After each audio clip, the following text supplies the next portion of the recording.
Welcome to our broadcast. It is Tuesday, the 29th of the month of Iyar, the year 5785 from the Hebrew calendar, the 27th of May 2025.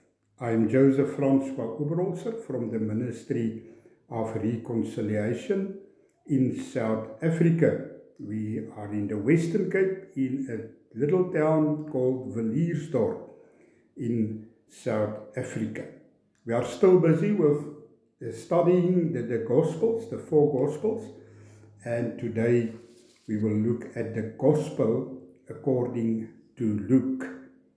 Let's worship the Lord together.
The Bell Brothers with Just a Little Talk with Jesus.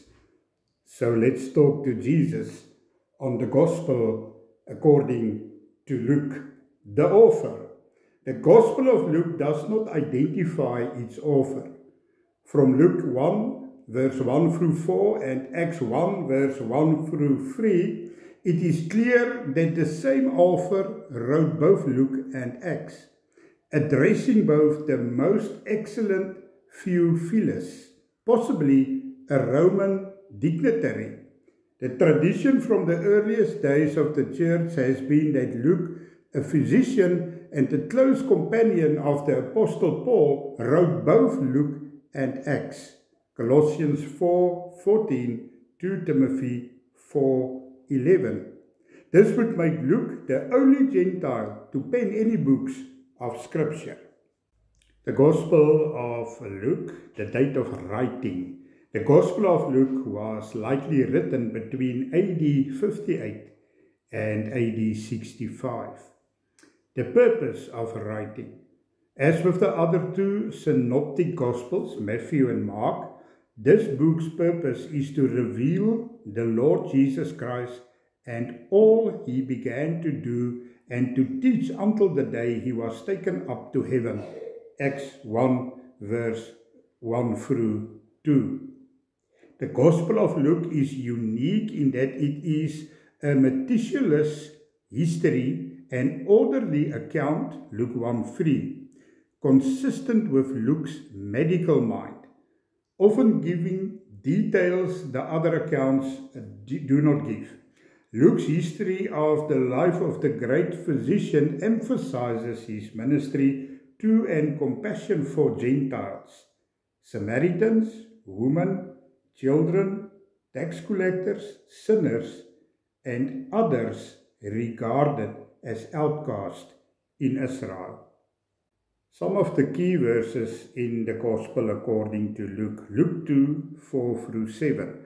So Joseph also went up from the town of Nazareth in Galilee to Judea, to Bethlehem, the town of David, because he belonged to the house and line of David. He went there to register with Mary, who was pledged to be married to him and was expecting a child. While they were there, the time came for the baby to be born, and she gave birth to her firstborn, a son. She wrapped him in clothes and placed him in a manger, because there was no room for them in the inn. Luke 3:16 through 17. John answered them all, saying, I baptize you with water, but he who is mightier than I is coming, the strap of whose sandals I am not worthy to untie. He will baptize you with the Holy Spirit and fire. Verse 17. His winnowing fork is in his hand, to thoroughly clear his threshing floor, and to gather the wheat, the believers, into his barn, into his kingdom. But he will burn up the chaff, the unrepentant, with unquenchable fire. The phrase, he will baptize you with the Holy Spirit, and you who remain unrepentant with fire. These two facets of Christ's work relate to his first and second comings. As a result of Christ's work at his first coming, believers are placed into one family, 1 Corinthians 12:13, and commended to the care of the Holy Spirit. When Christ comes a second time, we await his coming. He will come with the fire of judgment. The winnowing fork, this too was a wooden fork-like shovel that lifted the grain in the air so that the wind could separate it from the chaff. Luke 4:18 through 19 and 21, verse 18. The Spirit of the Lord is upon me, because he has anointed me to preach the good news to the poor. He has sent me to announce a release, forgiveness to the captives, and the recovery of sight to the blind, to set free those who are oppressed. Verse 19, to proclaim the favorable year of the Lord, the day when salvation and the favor of God abound greatly. Verse 21, he began speaking to them. Today the scripture has been fulfilled in your hearing and in your presence. The phrase, he has sent me, by citing Isaiah 61, Jesus was claiming to be a royal figure and to have a prophetic mission, when you read also verse 24. The phrase release, forgiveness to the captives. In the Old Testament, captivity refers to Israel's exile. Here, captivity refers to sin. The phrase, those who are oppressed, this was originally the call of Israel, but the nation had failed in its assignment. Isaiah 58:6. The phrase, favorable year of the Lord, this phrase is an allusion to the year of Jubilee, when every 50th year all debt was forgiven and slaves were given their freedom. Leviticus 25:10. Luke 18, verse 31 through 33. Then taking the 12 disciples aside, Jesus said to them, "Listen carefully. We are going up to Jerusalem, and all things that have been written through the prophets about the Son of Man will be fulfilled and completed." Isaiah 53, 1 through 12. Verse 32. He will be betrayed and handed over to the Gentiles, the Roman authorities, and will be mocked and ridiculed and insulted and abused and spit on. Isaiah 56. And after they have surrounded him, they will kill him, and on the third day he will rise from the dead. Psalm 16:10. Whenever Jesus quoted scripture, he quoted the Old Testament. Luke 23, verse 33 through 34. When they came to the place called the Skull, there they crucified him and the criminals, one on the right hand and one on the left. And Jesus, verse 34, and Jesus was saying, "Father, forgive them, for they do not know what they are doing." And they cast lots, dividing his clothes among themselves. The phrase, the place called the Skull. The name of the place in Aramaic is Golgotha, which means skull.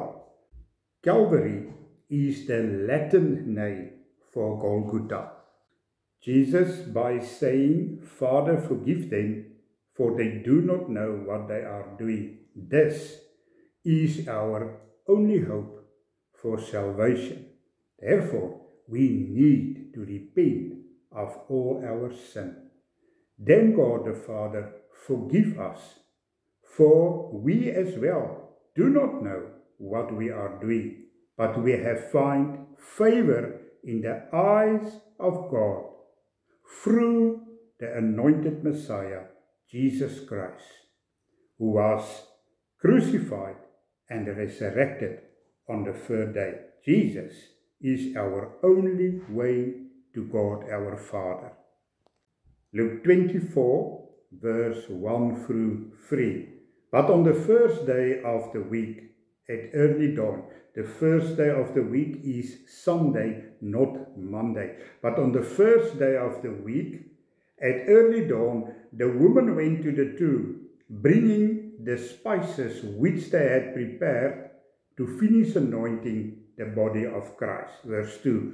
And they found the large circular stone rolled back from the tomb. Verse 3. But when they went inside, they did not find the body of the Lord. The woman today is to us a witness that Jesus is risen and that the tomb, the grave, is empty. The phrase in verse 2, they found the large circular stone rolled back. Matthew 28, verse 2 mentions that an earthquake moved the stone, which would have fit in a channel in front of the entrance to the grave. Moving the stone would have been possible, though difficult, for a group of people. The earthquake settles the question of how the stone was moved. Interesting.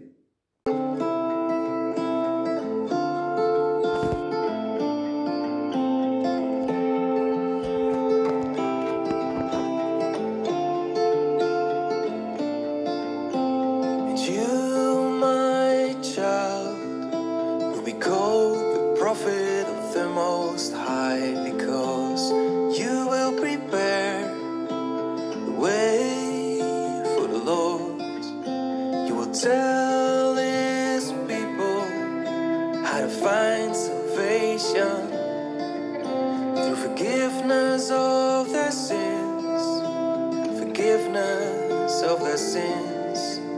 Because of God's tender mercy, the morning light from heaven is about to break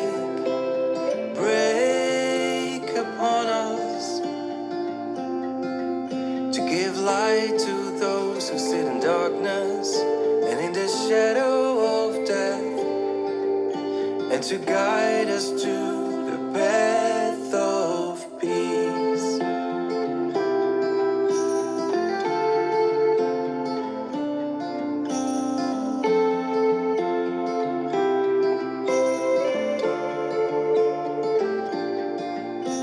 And you, my child, will be called the prophet of the Most High, because you will prepare the way for the Lord. You will tell His people, I find salvation through forgiveness of their sins, forgiveness of their sins. Because of God's tender mercy, the morning light from heaven is about to break upon us, to give light to those who sit in darkness and in the shadow of death, and to guide us to the path of peace.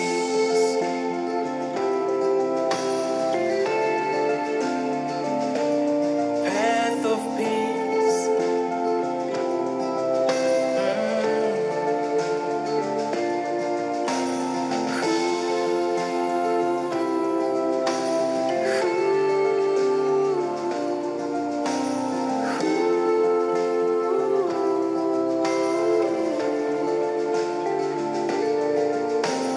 You, my child, will be called the prophet of the Most High, because you will prepare the way for the Lord,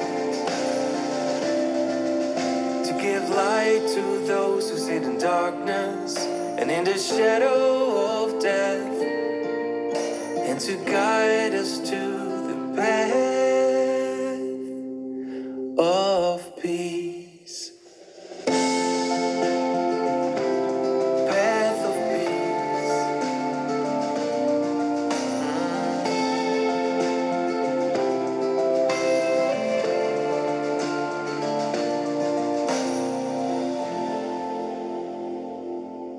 This song is a summary of Luke 1. The prophet preparing the way of the Lord is John the Baptist. A brief summary of the Gospel according to Luke.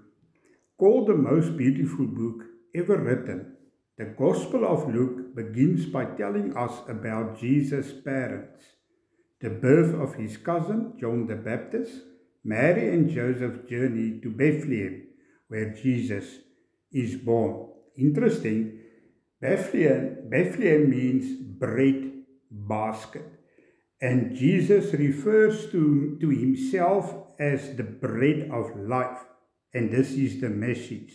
Hear this. From the bread basket came the bread of life, Jesus Christ. Amazing. Furthermore, Luke also tells us about the genealogy of Christ through Mary. Jesus' public ministry reveals his perfect compassion and forgiveness through the stories of the prodigal son, the rich man and Lazarus, and the Good Samaritan. While many believe in this unprejudiced love that surpasses all human limits, many others, especially the religious leaders, challenge and oppose the claims of Jesus. Christ's followers are encouraged to count the cost of discipleship, while his enemies seek his death on the cross. Finally, Jesus is betrayed, tried, sentenced, and crucified, but the grave cannot hold him. His resurrection assures the continuation of his ministry of seeking and saving the lost. The Gospel of Luke ends in Luke 24. Read with me verse 40, 48 and 49. You are witnesses of these things. Listen carefully. I am sending the promise of my Father, the Holy Spirit, upon you. The Holy Spirit, Ruach, meaning wind, breath. Hear the wind. Ruach, wind, breath. I am sending the Holy Spirit upon you, but you are to remain in the city of Jerusalem until you are clothed, fully equipped with power from on high. The power is explained in Acts 1 verse 8, but you will receive power and ability when the Holy Spirit comes upon you, and you will be my witnesses to tell people about me, both in Jerusalem and in all Judea and Samaria, and even to the ends of the earth. Also Acts 2 verse 1 through 4.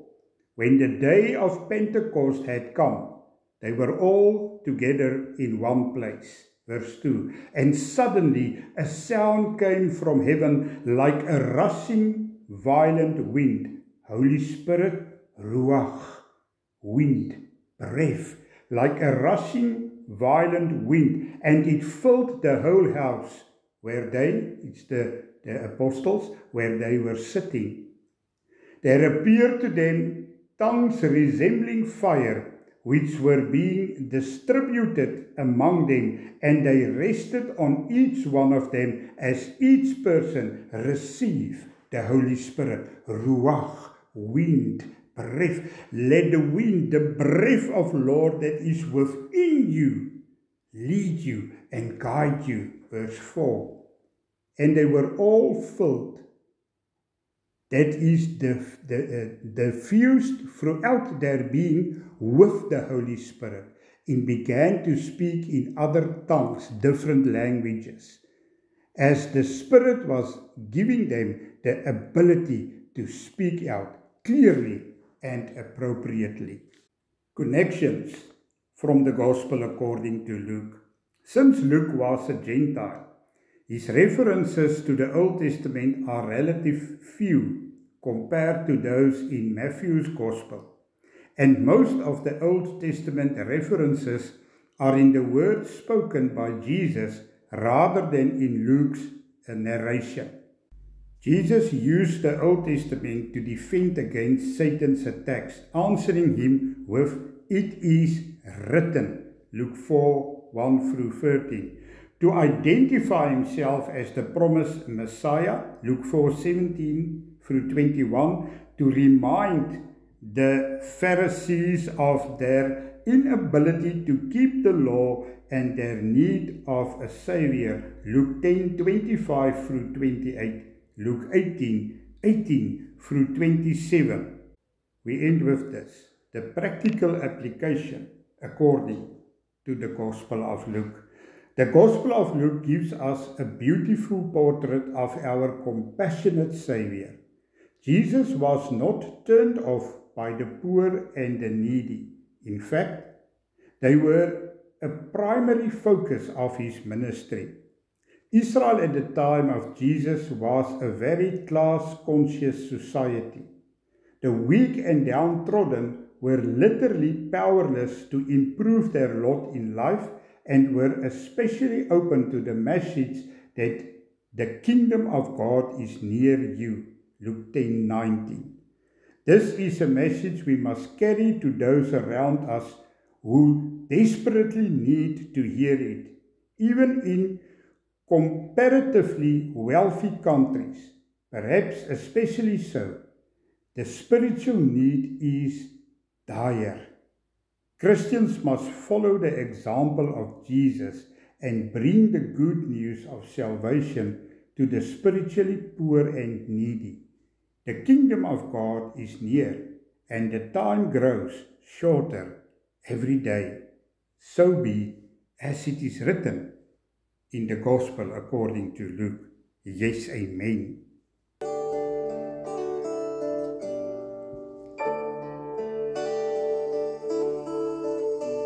Was an old hand living and making his way.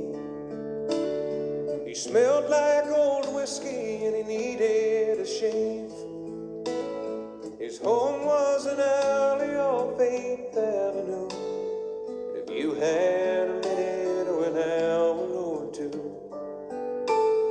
He tell you the gospel according to Luke. Luke carried his Bible in a Crown Royal bag. He wiped off his brow with an old dirty rag. He'd tell you straight out just the way he believed. Faith in the good Lord is all that you need. I remember the morning he first preached to me. He said, give to your brother if he is in need. Offer up thanks for the gifts you receive. There's treasure in heaven for the generous few. That was the gospel according to Luke. So I bought him breakfast at the Daylight Cafe. Biscuits and gravy, hot coffee and eggs. He was hungry and ragged, hadn't eaten in days. But I was the one there who felt out of place. When he folded his hands, bowed his head and said grace.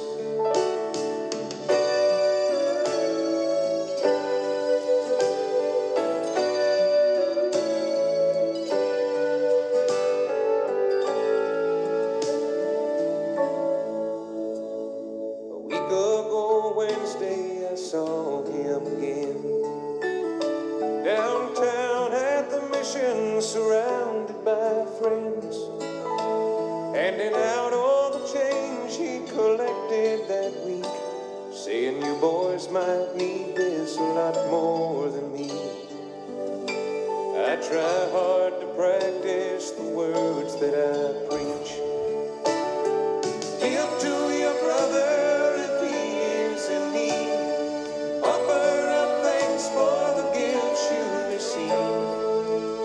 There's treasure in heaven for the generous few. That was the gospel according to Luke. He was an old hand at living and making his way.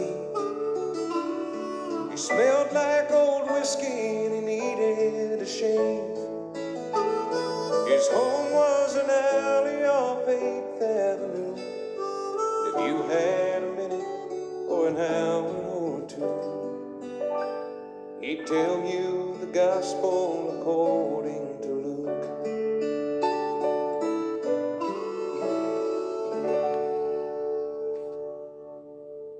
The Gospel according to Luke.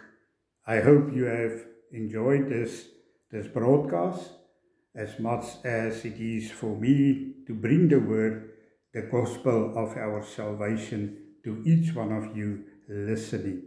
Please encourage your family to tune in to Joy Radio on Tuesdays at 4 o'clock, Bible study with Francois, and enjoy the Bible study. It's a pleasure, it's joy, it's good to read and study the Word of God.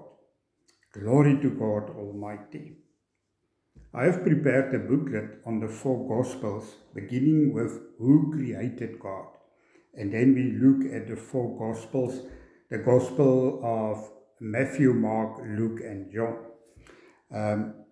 Please write to me or send me an email at info.ministry.reconciliationsa@gmail.com.